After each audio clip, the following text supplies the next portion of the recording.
వ్యక్తుల్ని ఇంట్రడ్యూస్ చేశాడండి ఆ పత్రికలో. మొట్టమొదటి వ్యక్తి పేరేమో అబ్రహాం, రెండవ వ్యక్తి పేరేమో రాహాబు. రాహాబ్ అనే వేశ్య అని రాశాడు. అబ్రహాం గురించి ఏమని రాయబడింది అందులో చూడండి ఒకసారి, దయచేసి నాతో పాటు మీరు ఫాలో అవ్వండి. అబ్రహాం గురించి ఇలా మాట్లాడుతున్నాడు. 21వ వచనం, మన పితృడైన అబ్రహాము. ఎవరండి ఈయన? మన పితృడు, మన తండ్రి. ప్రైజ్ గాడ్, మన తండ్రి, మూల పితృడు. రామపత్ర ప్రకారం he is our four father, he is our father. ఆయన మన తలకు తండ్రి. ఎందుకంటే అబ్రహాములోనే మనం అందరం విశ్వాసం, అబ్రహాం ఉంచిన విశ్వాసంలోనే మనం కూడా విశ్వాసం ఉంచాం. రెండో చూడండి ఒకసారి, ఆయన మరియు దేవుని స్నేహితుడయ్యాడంట. మన విశ్వాసుల తండ్రి, మన తండ్రి దేవునికి స్నేహితుడు ఎలా అయ్యాడండి? ఈ మధ్యలో ఏదో జరిగిందండి. ఏంటిది చూడండి ఒకసారి. ఆయన విశ్వాసంలో జరిగే కార్యసిద్ధి చూద్దాం. మన పితృడైన అబ్రహాము తన కుమారుడైన ఇస్సాకును బలిపీఠము మీద అర్పించినప్పుడు, చాలా జాగ్రత్తగా గమనించండి, యాకోబు చాలా డేరింగ్ గా రాస్తున్నాడు ఆ మాట. అర్పించేశానని రాస్తున్నాడు. అబ్రహాము తన కొడుకుని అర్పించేశాడు. దేనికి?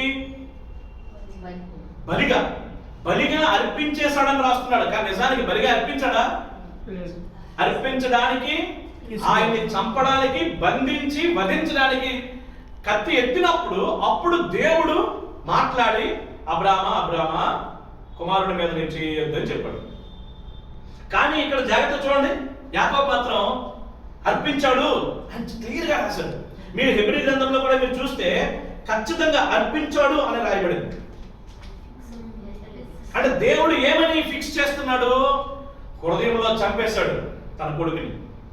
విశ్వాసముతో హృదయంలో చంపి విధేయతతో దేవునికి ఆయన అర్పించాడు. అందుకే దాని గురించి ఒక మాట ఎంత క్లియర్ గా ఉంటుందంటే ఆ మాట మీరు హెబ్రీ గ్రంథంలో చూస్తే భలే ఉంటది, చాలా అద్భుతంగా. నేను చూపిస్తాను అన్నమాట.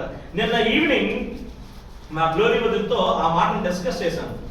హెబ్రీ గ్రంథంలో విశ్వాసుల వీరుల జాబితా నుంచి మనం కొన్ని విషయాలు మాట్లాడితే, దేవుని సంగతులారా 11వ అధ్యాయంలో ఒక మంచి మాట ప్రభు మనతో మాట్లాడుతున్నాడు. చూడండి ఒకసారి. అది 19 నుంచి చదవాలి, 17 నుంచి నేను చదువుతున్నాను. హెబ్రీ గ్రంథం 11వ అధ్యాయం 17 నుంచి.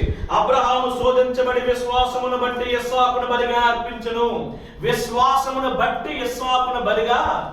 ఇక్కడ చాలా very classic, very important point. బలిగా అర్పించడం కాదు, అక్కడ విశ్వాసమును బట్టి బలిగా అర్పించును. ఇట్ ఈస్ డన్ అని రాయబడింది. అంటే జరిగిపోయింది అంటున్నాడు. నిజానికి ఆయన అర్పించడానికి సిద్ధపడను అని అంటుంది ఆది కాండంలో మీరు చూసినట్లయితే. కానీ దేవుడు రాయించాడండి, అబ్రహాము